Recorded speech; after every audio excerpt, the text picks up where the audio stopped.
बात है 17 मई 2012 की और जगह है ये सोलवाथेलम उन्मई करके एक रियलिटी शो आया करता था। जी तमिल के द्वारा ये प्रसारित किया जाता था। उसके सेट की इस सेट पर एक लड़की होती है, उसके माँ बाप होते हैं, उसका बॉयफ्रेंड होता है और एक रियलिटी शो की शूटिंग चल रही होती है। उसी दौरान जो लड़की है वो चीख कर बोलती है कि मेरे पिता ने 4 साल पहले 3 लोगों का कत्ल करके उन्हें हमारे घर के ही आंगन में दफनाया हुआ है। पूरी कहानी सुनने के लिए बने रहिए हमारे साथ पूरी वीडियो में। तो नमस्कार दोस्तों, आप देख रहे हैं वारदात क्राइम स्टोरी। मैं हैरी आप लोग का स्वागत करता हूं और उम्मीद करता हूं कि आप और आपके चाहने वाले बिल्कुल स्वस्थ तंदुरुस्त होंगे। तो कहानी शुरू करते हैं।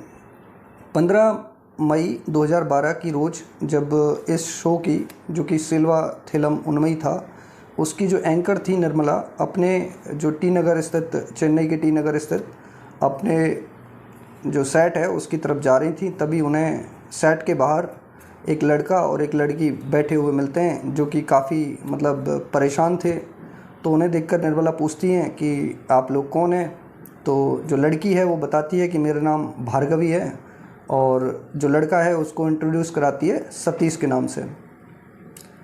और लड़की बोलती है निर्मला को कि आप हमारी शादी करा दीजिए, और जो हमारे पिता हैं वो हमारी शादी के लिए राज़ी नहीं हैं, इसलिए हम घर से भाग कर आए हैं कि आप हमारी शादी करा दो। जब निर्मला को पता लगता है कि लड़की की उम्र जो है वो 17 साल है, तो निर्मला बोलती हैं कि आपकी उम्र जो है वो अभी शादी के लिए नहीं हुई है, आप नाबालिग हैं, तो आप अपने माता पिता के घर जाइए और जाके वो जैसे कह रहे हैं वैसा कीजिए, वो आपका बुरा नहीं चाहते हैं। परंतु जो लड़की है वो ये बोलती है कि नहीं, मैं घर नहीं जा सकती, और जो ये सतीश हैं ये अलग कास्ट के हैं, तो हमारे पिता हमारी शादी कराने के लिए कभी राज़ी नहीं होंगे। अब चूँकि निर्मला जो सोलवाथेलम उन्मई जो ये रियलिटी शो था वो पारिवारिक मामलों को सॉल्व किया करता था।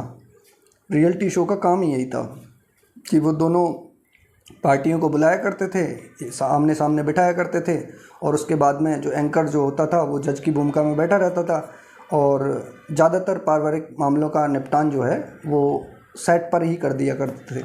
उसके बाद में उस शो को ऑन एयर डाल देते थे, जिससे ये रियलिटी शो अपनी टीआरपीज़ गेन कर रहा था। तो निर्मला को लगता है कि चलो ठीक है, इनके माता पिता को निमंत्रण देते हैं सेट पे आने का और शो रिकॉर्ड करते हैं। उसके बाद में निर्मला अपने ही मन में एक मन बना लेती हैं कि मैं लड़की को जो सेट है उस पे जब ये रिकॉर्डिंग चल रही होगी तब मैं समझाऊंगी कि आप अभी नाबालिग हो, घर पे जाइए और हम इसको ऑन एयर डाल देंगे। तो होता भी यही है। निर्मला जो इनके पिता हैं, भार्गवी के जो पिता हैं, उनको जो निमंत्रण है वो दिया जाता है कि आप आइए सेट पर, आपकी जो बच्ची है वो हमारे पास है और अपने बॉयफ्रेंड के साथ आई हुई है, तो हम कोशिश करेंगे कि उसे समझा बुझाकर आपके पास भेज दिया जाए।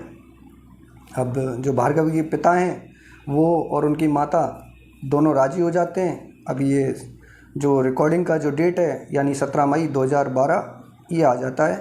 चारों लोग यानी भार्गवी का बॉयफ्रेंड, इधर भार्गवी के माता और पिता, ये आमने सामने होते हैं। आपस में बातें चल रही होती हैं। इधर निर्मला जो कि जज की भूमिका में थी वो उसको भार्गवी को समझाती हैं कि आप ऐसा मत कीजिए, आप नाबालिग हैं, आपकी जो अभी शादी की उम्र है वो नहीं हुई है, तो आप अपने माता पिता के पास जाइए। ये सब चल रहा होता है। तभी भार्गवी जो है वो चीख कर बोलती है कि नहीं मैम, मैं अपने पिता के साथ नहीं जा सकती, क्योंकि अगर मैं अपने पिता के साथ गई तो ये मुझे उसी तरह मार डालेंगे जिस तरीके से इन्होंने 3 लोगों का कत्ल किया था 4 साल पहले। अब जब ये बात पूरा क्रू सुनता है तो दंग रह जाता है। तो फिर बाद में जब आगे भार्गवी, और इसके साथ में जब ये बात भार्गवी बोलती है तो भार्गवी के जो पिता हैं मुरुगन, वो बीच में इंटरप्ट करते हुए बोलते हैं कि लड़की कुछ भी बोल रही है।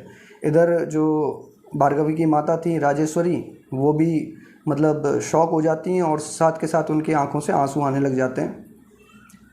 अब होता ही है कि क्रू और इस जो कहानी है उसको और एक्सप्लोर करना चाहता था, तो भार्गवी आगे कहना जारी रखती हैं। भार्गवी बताती हैं कि मेरे जो पिता हैं यानी मुरुगन, उन्होंने अपने दोस्त शेखर और उसकी जो बेटी थी लावण्या, और एक लावण्या का बॉयफ्रेंड था सिलम्बसरान, उसको इन्होंने तीनों की इन्होंने हत्या करी थी और हत्या करके हमारे ही यहाँ पे 2 को कुएं में दफनाया हुआ है और 1 को हमारे घर के आंगन में दफनाया हुआ है। अब जब ये बात निर्मला सुनती हैं, क्रू सुनता है, तो निर्मला अपने क्रू को बोलती हैं कि इस शो को अभी ऑन एयर मत डालिए, और इधर जो मुर्गन हैं वो ऐसा प्रिटेंड करते हैं कि वो उनको सतीश और भार्गवी के जो ये लव और इनकी लव मैरिज है इससे कोई समस्या नहीं है, ये इन दोनों की शादी करा देंगे। सतीश से मुर्गन गले मिलते हैं और साथ के साथ जल्दी से जल्दी उस साइड से निकल जाते हैं। जो सतीश की पत्नी है वो निर्मला के पैरों में आके गिरकर रोने लगती हैं, बोलती हैं कि इस जो शो है इसको एयर मत कीजिएगा मैम, ऐसी वगैरह उनसे जो अपील हैं वो की जाती हैं। परंतु निर्मला के मन में कुछ और ही चल रहा था, तो उन्होंने क्या किया, अपना जी तमिल के एक क्रू को जिस गांव के जो शख्स थे शेखर यानी मुर्गन के दोस्त, उस गांव में भेज दिए पता करने के लिए कि क्या ये जो लड़की भार्गवी बोल रही है उसमें कितनी सच्चाई है। तो जब इनका क्रू उस गांव में जाता है तो पता लगता है कि शेखर की जो बेटी है लावण्या और उसका बॉयफ्रेंड तीनों ही लापता हैं पिछले 4 साल से। जब ये बात निर्मला को पता लगती है तो वो इस जो शो है जो कि अब तक रिकॉर्डेड था उसको एयर कर देती हैं। 28 मई 2012 को ये शो जो है वो ऑन एयर चला जाता है। 28 मई के बाद में 1 जून को एक औरत जिसका नाम जीवा होता है, जो कि शेखर की पत्नी थी, वो पुलिस स्टेशन पहुंचती हैं और जाकर अपने पति, बेटी और अपने बेटी के बॉयफ्रेंड तीनों की गुमशुदगी की रिपोर्ट दर्ज कराती हैं और बताती हैं कि रियलिटी शो में जो ये भार्गवी है, जिसको कि जीवा जानती थी, कि उसने रियलिटी शो पर बोला है कि उसके पिता ने 3 मतलब इंसानों को मारकर उसी के आंगन में दफनाया हुआ है, और हो ना हो ये उसी डेट से मैच करता है क्योंकि 4 साल पहले की ये घटना और 4 साल पहले ही मेरे पति, मेरी बेटी और उसका बॉयफ्रेंड लापता हुए थे।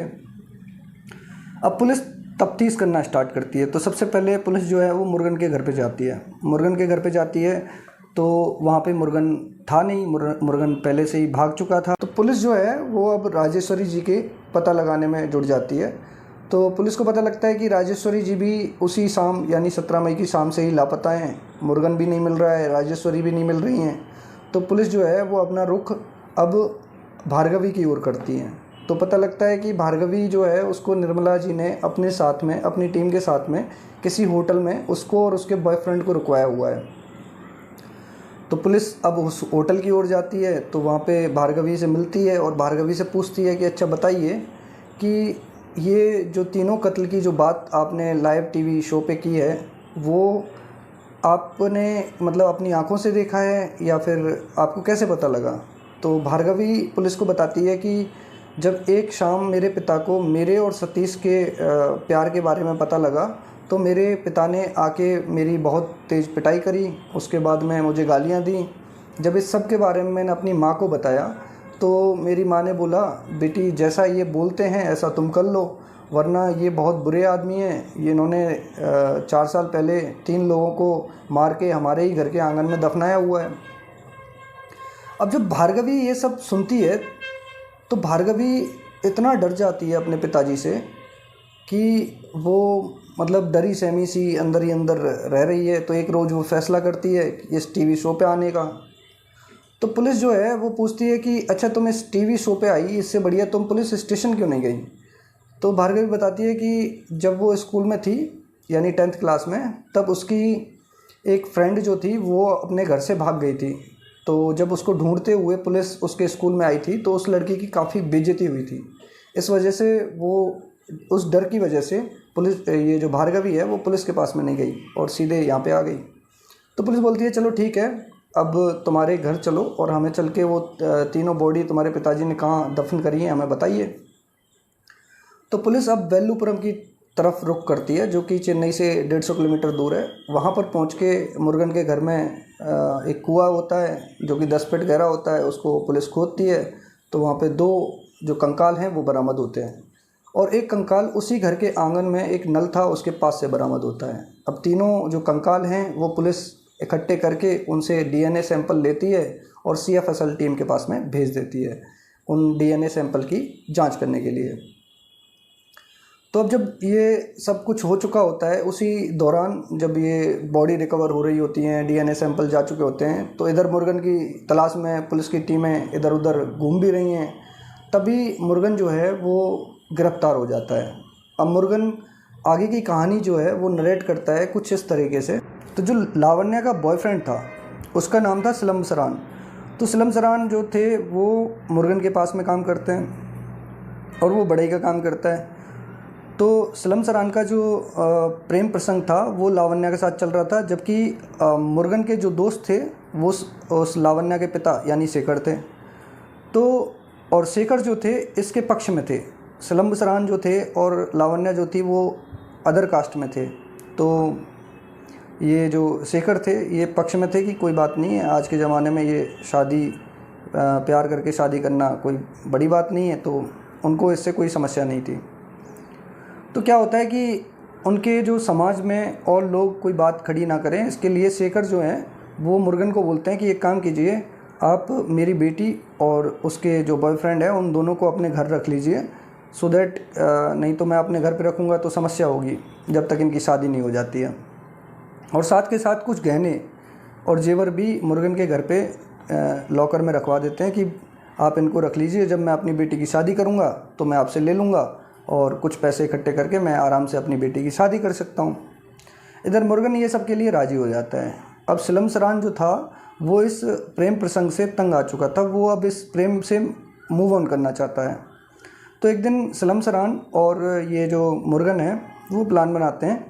वो क्या करते हैं कि शेखर को घर पे बुलाते हैं और उसके बाद में उसको खूब दारू पिलाते हैं और उसके बाद में उसके खाने में जहर मिलाकर उसको मार देते हैं। मारने के बाद में उसे घर में ही दफना देते हैं, जो कि नल के पास में दफनाया हुआ था।